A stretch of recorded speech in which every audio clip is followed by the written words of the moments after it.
j'ai un deuxième truc important à dire par rapport aux échanges que nous nous apprêtons à avoir ici entre nous. Et ceci est en rapport avec, comme vous pouvez le voir à l'écran, l'hygiène énergétique, psychique et émotionnelle lors des partages.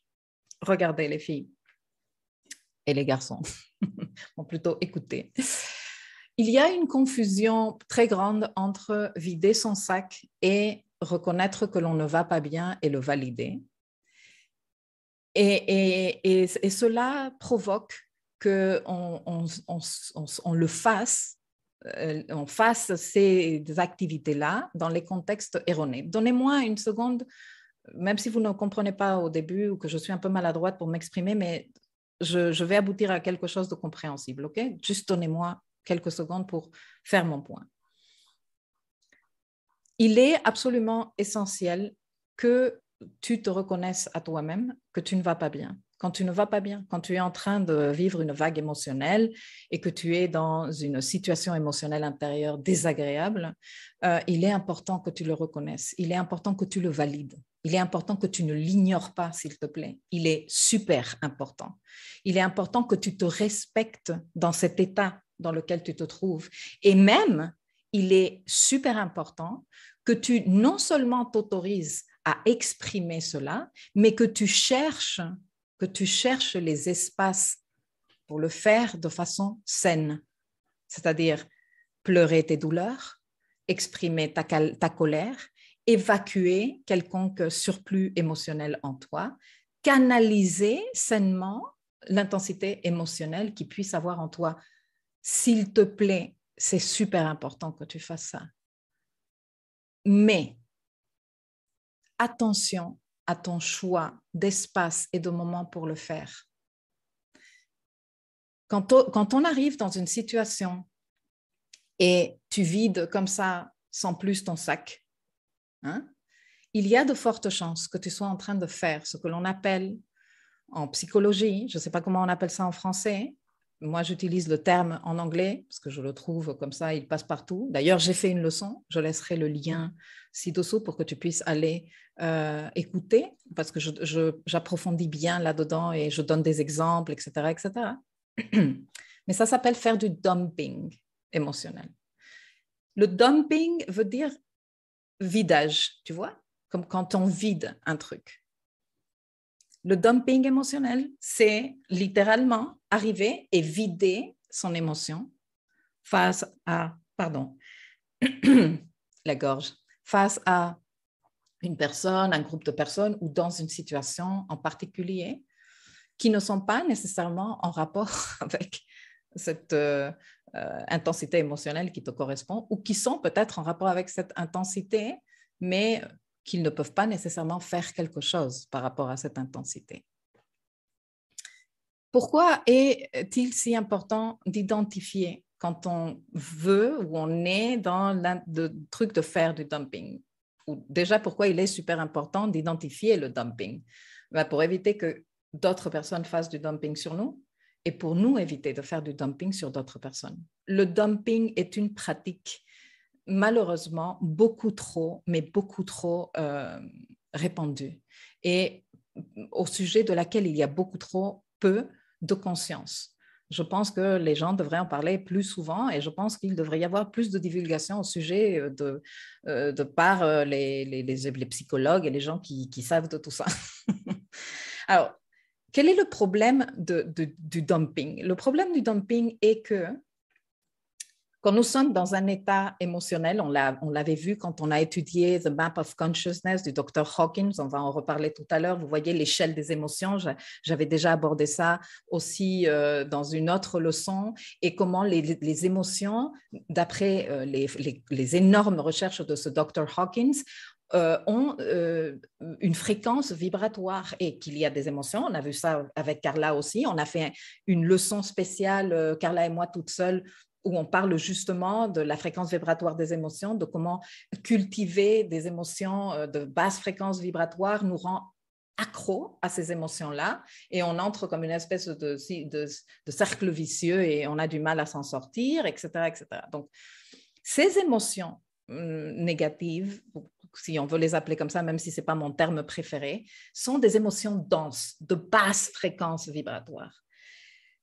Parce que nous sommes des photons en vibration, nous sommes particulièrement sensibles à toute fréquence vibratoire qui nous entoure. Aujourd'hui, on va encore parler du champ magnétique, électromagnétique du cœur et de comment nous transmettons des vibrations, mais nous absorbons ou quelque part sommes réceptifs aux vibrations de ceux qui nous entourent. Et ceci n'est pas par rapport à la 5G, même si aussi, bien sûr, la 5G, elle impacte. Mais ce que toi, tu véhicules comme vibration impacte les personnes autour de toi. Les vibrations des personnes autour de toi, tu les reçois et tu les ressens également.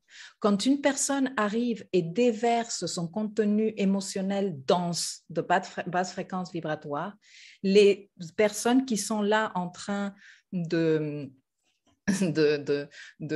présente, que ce soit physiquement, plus fort physiquement, mais même à distance, nous prenons une partie de cette vibration. Et ça nous met dans un état de basse fréquence vibratoire. Ce n'est pas hygiénique. Ce n'est pas hygiénique. Ce n'est pas hygiénique et comme tu sais maintenant, parce que je te les ai expliqués, les corps subtils, et si tu ne le sais pas fait encore la leçon, vraiment, fais-la parce qu'elle est super en rapport avec tout ce que je vais aborder aujourd'hui.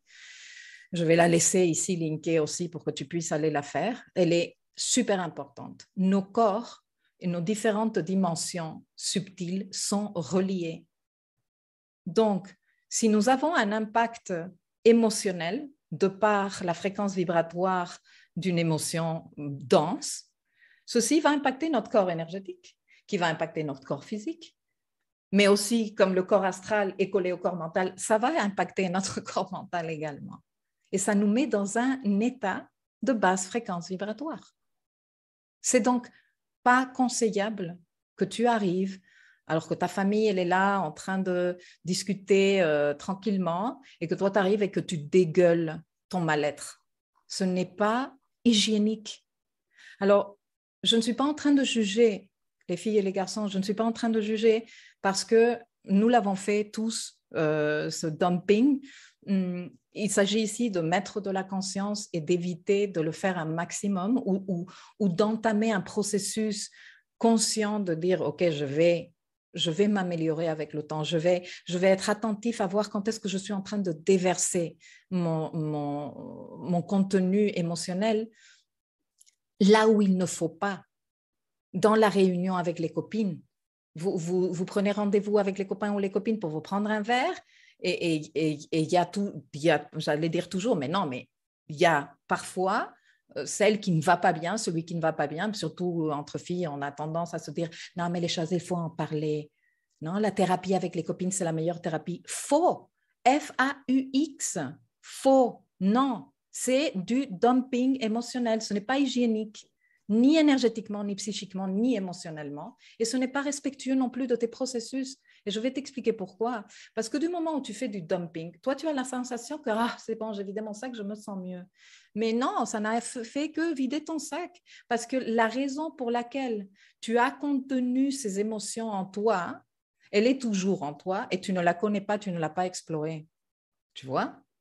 Donc, le fait de vider ton sac ne fait que le vider et ton sac, il va se remplir. Et toi, tu ne vas pas comprendre. Tu vas dire, mais pourquoi? Mais pourtant, j'avais parlé de ça avec ma mère. D'ailleurs, ça avait mal viré et tout. Oui, parce que tu n'as pas fait le travail.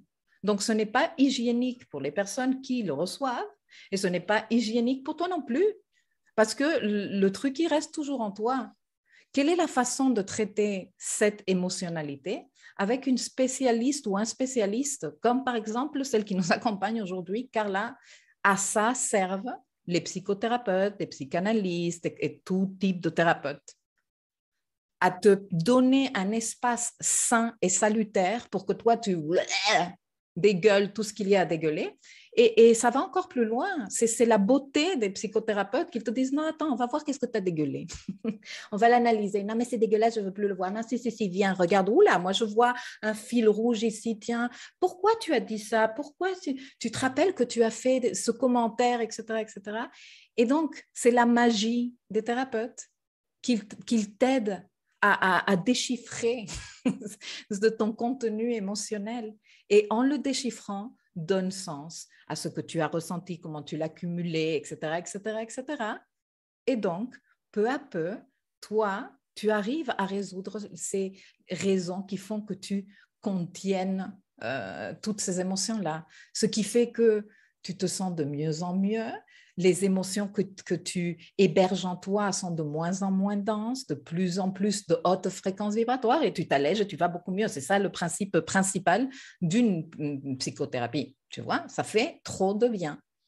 Mais ça ne se fait pas n'importe comment. Et ça, mais pas n'importe où.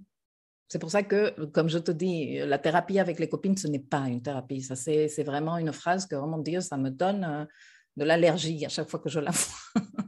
Et donc, il y a une différence. Et je l'apporte, je fais cet apport ici parce que à chaque rencontre thérapia, nous allons avoir des moments de partage. Il y a une différence entre partager l'expérience et le vidage de sac. Il y a une différence. Et je sais que ce n'est pas toujours clair et c'est pour ça que j'ai tenu à l'expliquer aujourd'hui. Et maintenant, je pense que ta question doit être, si ce n'est pas encore clair pour toi, mais comment je sais que je suis sur le point de faire du vidage, donc du dumping, ou que je suis plus prêt ou prête à partager mon expérience. Bon, si tu es dans la vague émotionnelle, si tu es dans le ressenti émotionnel, si la seule chose que tu peux faire, c'est dire ça ne va pas, ou que tu vas ouvrir ta bouche et que tu vas pleurer, ou que tu commences à parler et que tu commences à t'énerver, ou que tu es d'humeur morose, c'est que tu n'es pas prêt ou prête à partager. C'est-à-dire, ce processus dans lequel tu te trouves, il n'a pas abouti. Tu es en plein dans la vague. Donc, ce n'est pas le moment de partager. Par contre, si tu es dans ça, c'est le moment urgent pour toi de trouver un espace pour vider ça. Vider, le comprendre, lui donner sens, etc., etc. Donc, si tu es dans ce moment-là, et surtout si tu es depuis un moment dans ce moment-là, parce qu'il y a des fois où on est dans une vague temporaire, il y a des fois, moi par exemple, avec mes coachés, je le vois. En coaching, on ne fait pas tant du vidage de sac, il arrive quand c'est nécessaire, mais quand moi, comme je vois mes clients une fois chaque mois, quand moi j'enfile 2 ou 3 séances où je vois que la personne, elle est toujours là en train de tourner autour de cette situation émotionnelle, moi je recommande toujours, et c'est le moment d'aller voir un psy. C'est le moment de prendre 1, 2, 3, quelques rendez-vous et te donner l'espace sain et salutaire. Parce que sinon, tu vas aller le dégueuler sur le copain, le chéri, la maman, la sœur, les collègues au boulot, ton enfant le jour où il est en train de bloquer sur ses devoirs et qu'il te désespère, alors que ce n'est pas qu'il te désespère.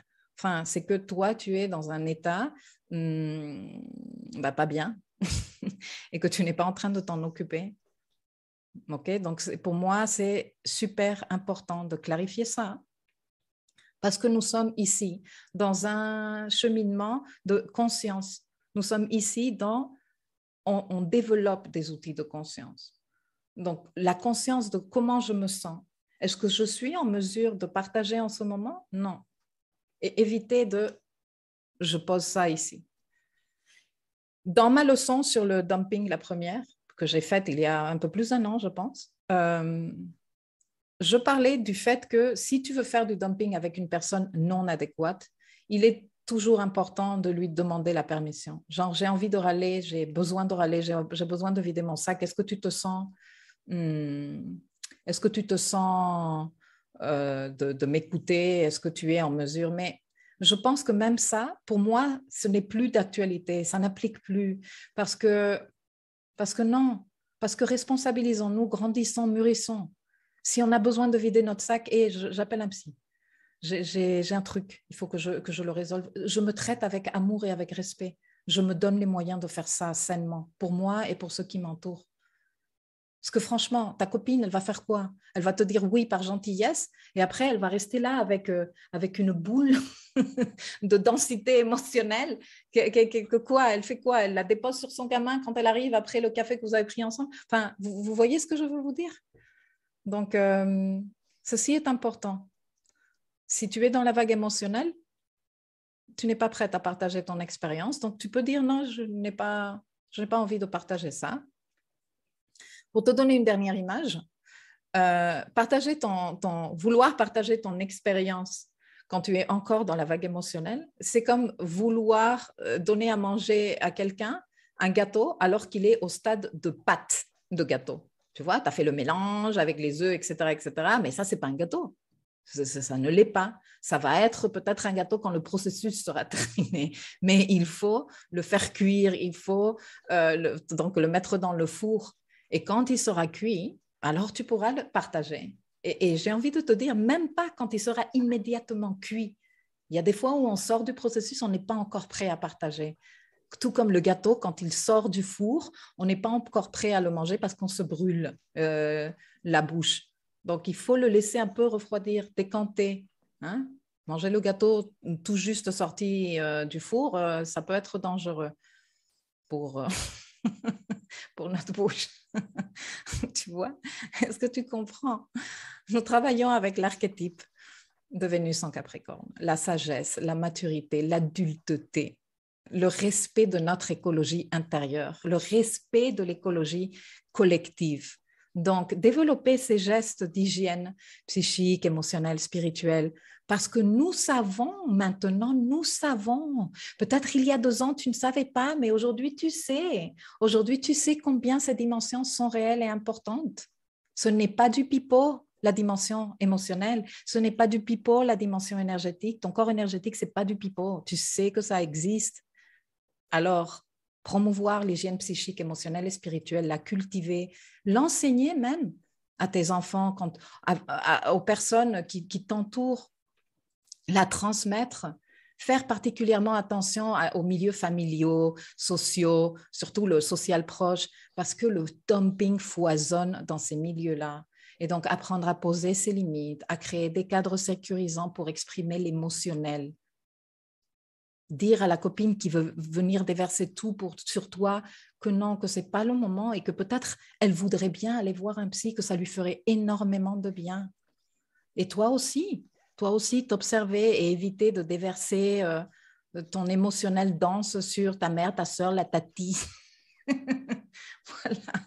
Donc, s'il vous plaît, les Star Babes, hein? On a besoin de ce niveau de conscience pour pouvoir évoluer, pour arrêter d'être dans les cycles karmiques où on n'a pas conscience de ce qu'on fait et on agit inconsciemment parce que non, de toute façon, il fallait vider son sac. Non, tu ne peux pas garder ça en toi, comme m'a dit une cliente une fois. Ça va me donner le cancer. Oui, mais ton chéri, quand tu lui gueules dessus, ça ne va pas lui donner le cancer par la même occasion. Enfin, voilà quoi, tu vois. Si tu sais, si ça te donne le cancer, ou toi, tu as cette croyance que ça te donne le cancer, donne-toi des moyens sérieux pour évacuer tout ça. Les psys, merci d'exister. Je sais que parmi vous, il y a des accompagnateurs. Les psys font ce travail et ont cette magie de prendre... Il y a un film très vieux qui s'appelle The Green Mile, où un black, il absorbait toute la méchanceté d'un endroit. Et moi, j'ai l'impression que les psys, ils ont cette magie, les thérapeutes, de prendre des trucs denses et de les rendre lumineux. Il faut du temps, mais ils ont cette magie. Donc, remets-toi dans les mains d'un psy ou d'une psy à qui tu fasses confiance. Et voilà. Et promouvons l'hygiène énergétique, psychique et émotionnelle dans nos partages d'expériences, que ce soit ici, dans les rencontres ou ailleurs. Voilà, la ligne verte, dit Aurélie, le film, exactement. C'est un peu comme moi, je vois le rôle des psys. OK, donc ceci étant dit, et si vous n'avez pas des remarques à faire,